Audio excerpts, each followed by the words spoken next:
नाज़रीन, मिस्र के इंटेलिजेंस चीफ इस वक्त एक्टिव हुए हैं और वो उन मुल्कों का रीजन में दौरा कर रहे हैं जहां पर इजराइल जो है वो बॉम्बिंग कर रहा है, और उसके बाद वो गल्फ का दौरा करेंगे इन मुल्कों को विजिट करने के बाद। दूसरी तरफ नाज़रीन, जो यूरोपियन लीडर्स हैं वो टर्की लैंड हो रहे हैं और ये एक बहुत मेजर शिफ्ट है।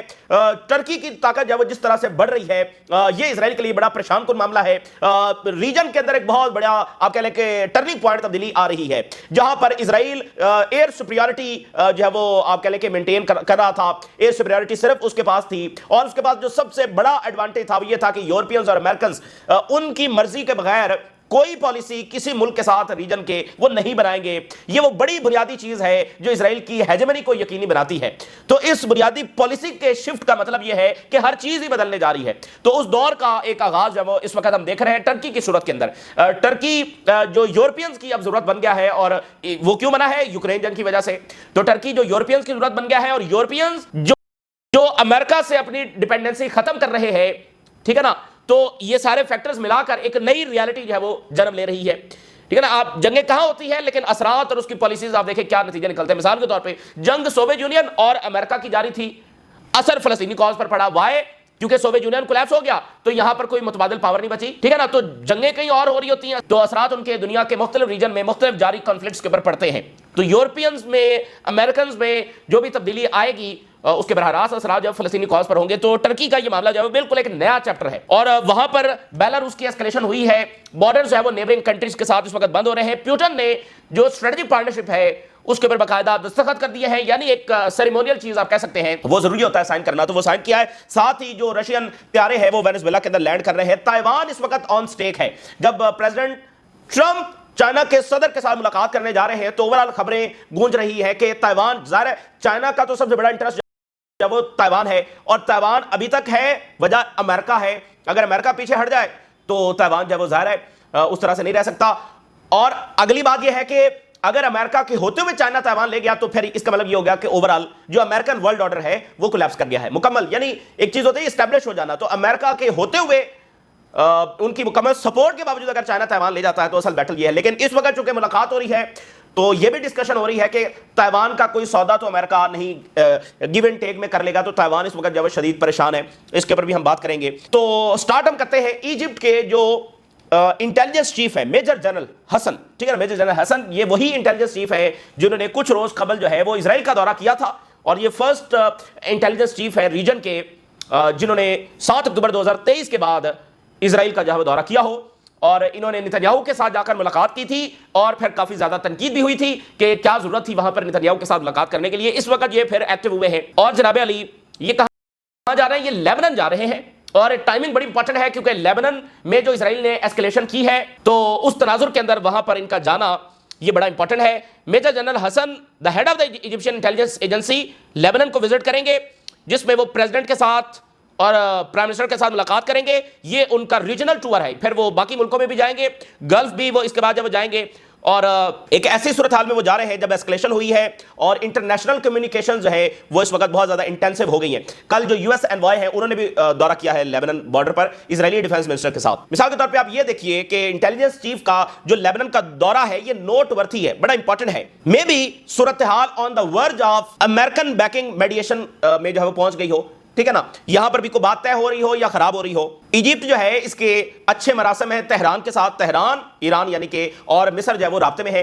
तो मिस्र की कबूलियत है तेहरान में, तो हिजबुल्लाह भी उनको अच्छी नजर से जो वो देखती है। तो इसलिए ये दौरा इंपॉर्टेंट होगा किसी चीज को तय करने के हवाले से, या फिर यह है कि इसके बाद मामला मजीद खराब भी हो सकते हैं, लेकिन चीजें तय भी हो सकती हैं। चूंकि लेबनीज गवर्नमेंट कह रही है कि इंप्लीमेंटेशन करवाया जाए, और लेबनान के प्राइम मिनिस्टर जो ये कहते थे कि हिजबुल्लाह का डिसाम होना बुनियादी चीज है, अब वो भी कहने पर मजबूर हुए हैं कि इजराइल के साथ डिप्लोमेसी जो वो फेल हो गई है। तो देखते हैं इस दौरे से क्या बात है। उसके बाद वो फिर ये एक रीजनल टूर वो शुरू कर रहे हैं, और गल्फ भी वो जाएंगे। अच्छा, दूसरी तरफ जो है वो गजा की सूरत हाल क्या है? गजा मुसलसल इजराइल उसको एक फुल स्केल एग्रेशन के लिए जब धकेल रहा है। मिसाल के तौर पर आप कुछ हेडलाइंस देखिए, इसको हैरेड्स इस तरह से बयान कर रहा है कि Israel would love to blow up the Gaza ceasefire. Israel तो बस तैयार बैठा हुआ है गाजा सीज़फायर को मुकम्मल डिस्ट्रॉय करने के लिए, बस तैयार बैठा हुआ है। But Trump promised Arab states otherwise. लेकिन मसला यह है कि ट्रंप अरब कंट्रीज को कुछ और प्रॉमिस दे चुके हैं, लेकिन क्या माने रखता है ये प्रॉमिस?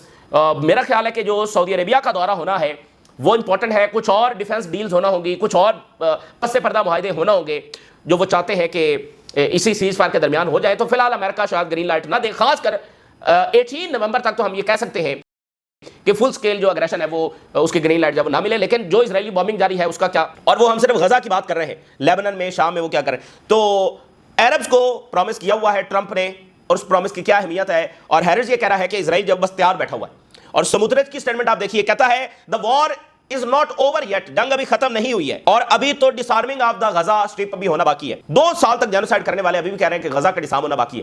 آپ سوچ نہیں سکتے، آپ بیان نہیں کر سکتے کہ ایک چھوٹا سا غزہ، اس کے اوپر اتنے مظاہر میں اتنے ٹولز استعمال کیے ہیں، اتنی طاقت کا بے ایمانہ استعمال کیا ہے کہ جیرڈ کشنر کہہ رہا ہے کہ یہاں پر تو نیوکلیر بم چل گیا ہے، اور ابھی بھی غزہ ڈس آرم نہیں ہوا ہے۔ آپ ذرا اندازہ کریں ان کی شکست کا، جب اندازہ کریں، اور اس کو اب یہ ان دھمکیوں میں، ان وائلیشنز میں اور اس سفاکیت میں جب وہ چھپانا چاہتے ہیں۔ ایک اور یہ سٹیٹ دیکھیے، 8 فلسطینی جب وہ شہید ہو گئے ہیں پچھلے 48 گھنٹوں کے اندر، اور ایک اور جو بڑا تکلیف دہ چیز وہاں پر ہو رہی ہے، اور ابھی فلسطینی لیڈرشپ کا اس پر بڑا ہی سخت ترین رد عمل سامنے آیا ہے، انہوں نے بہت زیادہ تنقید کی ہے اس ڈبل سٹینڈرڈ پر کہ جو ہیوی مشینری وہاں پر اندر بھیجی گئی ہے، اس میں ایجپشین مشینری بھی شامل ہے، وہ صرف اور صرف جب اسرائیلی کیپٹیو جو ہے ان کی باڈیز، 13 اسرائیلی باڈیز رہ گئی ہیں، صرف ان پر وہ کام کر رہی ہے، صرف اس کو الاؤ یہ کیا گیا ہے کہ وہ صرف اسرائیلی باڈیز نکالے گی، اور ادھر 10,000 فلسطینی باڈیز پڑی ہوئی ہیں، اس کی کسی کو فکر نہیں ہے۔ دیکھیں یہ بات بڑی امپورٹنٹ ہے، یعنی 13 اسرائیلی باڈیز اور 10,000 فلسطینی باڈیز، وہ 13 10,000 پہ بھاری ہے۔ اور تو آپ سوچئے کہ فلسطینیوں کو as a human being, as a انسان کتنا ڈی مورلائز کیا جا رہا ہوگا، مطلب وہ اپنے آپ کو کتنا ڈی مورلائز سمجھ رہے ہوں گے کہ ان کی بطور انسان کوئی وقت ہی نہیں ہے۔ وہ 13 کو ڈھونڈنے میں جب وہ لگے ہوئے ہیں، لیکن جو 10,000 ملبے تلے دبے ہوئے ہیں ان کی کسی کو فکر نہیں ہے، ان کو برابر کا انسان جب وہ سمجھا ہی نہیں جا رہا۔ تو یہ اسرائیل کی بنیادی ڈاکٹرائن کا حصہ ہے، فلسطینیوں کو ان کے بنیادی انسانی رائٹس نہ دینا، اور کرتے کرتے سب سے زیادہ خطرناک بات کہ ان کو بنیادی مطلب انسانوں کا درجہ بھی ان کو نہ دینا، ان کو ڈی ہیومنائز کرنا، ان کو ڈی مورلائز کرنا۔ سوچیں نا فلسطینیوں کے اوپر اس وقت کیا گزر رہی ہوگی، مشینری ہے، پھر رہی ہے، لیکن ان کو تلاش صرف اسرائیلی باڈیز کی ہے۔ تو یہ تو بہت بڑا ظلم ہے فلسطینیوں کے ساتھ، اور یہ ان کی آنکھوں کے سامنے جب اس وقت ہو رہا ہے، تو اس پر بڑا سخت ترین ان کا رد عمل آیا ہے، اور ریجن کو کہیں پر جا کر تو 2 ٹوک انداز میں کوئی بات کرنی چاہیے۔ تو ایک پرابلم اسرائیل کے اندر ہے، اور وہ اس کو بار بار دبانے کی کوشش کرتا ہے، لیکن وہ ہے، وہ آپ کہہ لیں کہ ڈائنامائٹ جو ہے وہ ان کے وہ اندر پڑا ہوا ہے، کہیں نہ کہیں وہ ایکسپلوڈ ہوگا۔ جو اسرائیلی اپوزیشن لیڈر ہے اس نے یہ پلیج کیا ہے کہ جو ہی اس کی گورنمنٹ آئے گی تو تمام اسرائیلی جو ہیں وہ فوج میں جائیں گے، یعنی وہ جو حریدی والا مسئلہ ہے، حریدی کا جو مسئلہ ہے، یہ اسرائیل کے لیے ایک ڈائنامائٹ ہے جس سے وہ ادھر ادھر جو ہے وہ توجہ ہٹاتے رہتے ہیں، لیکن وہ مسئلہ اپنی جگہ پر موجود ہے۔ اب لیپڈ کہہ رہا ہے کہ وہ دیکھیں جو اسرائیلی فوج میں جا رہے ہیں، اب ان کا غصہ بڑھ رہا ہے کہ بھئی حریدی اس کو کیوں نہیں بھیج رہے، اور یہ باقی اسرائیلی جو ہے وہ ٹیکس بھی دیتے ہیں، سارا کچھ کرتے ہیں، تو اب ان کا پریشر ہے، اور ان کا پھر ووٹ بھی اس حساب سے ہو رہا ہے کہ بھئی ہم اس کو ووٹ دیں گے جو ان کو فوج میں لائے گا، اور وہ فوج میں کبھی بھی نہیں آئیں گے۔ ہم یہ پہلے بھی کئی بار بات کی اور آپ نے دیکھا کہ وہ فوج میں نہیں آئے۔ تو یہ ایک ایسا ڈائنامائٹ ہے جو وہاں پر ایک سول وار بھی، پراپر سول وار جب چھیڑ سکتا ہے، تو وہ مسئلہ بھی دبا ہوا ہے۔ یعنی درمیان میں معاملات بہت قریب پہنچ گئے تھے کہ وہ کہہ رہے تھے ان کو بھرتی کرو، وہ کہہ رہے تھے ہم نہیں ہوں گے، تو الٹیمیٹلی وہ نہیں ہوئے۔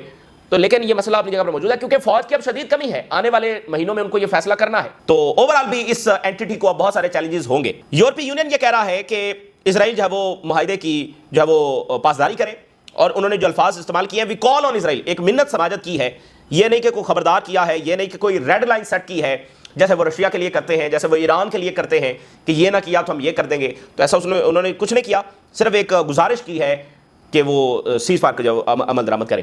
ٹرکی ناظرین جو ہے وہ ایک ریٹرننگ گریٹ پاور، عثمانیہ سلطنت پچھلی سینچری میں، لیکن پھر کولیپس ہوتا ہے، تو ٹرکی جو ہے وہ ایک گریٹ پاور کے طور پر اس وقت جب وہ ریٹرن کر رہا ہے۔ دیکھیں یہ جو قومیں ہوتی ہیں نا، اور ان کا ڈی این اے اور ان کی ہسٹری وہ پھر ان کے ساتھ چلتی ہے۔ تو یہ جو ٹرکس ہیں یہ ویسے بھی ایک وارئر قوم کے طور پر جب وہ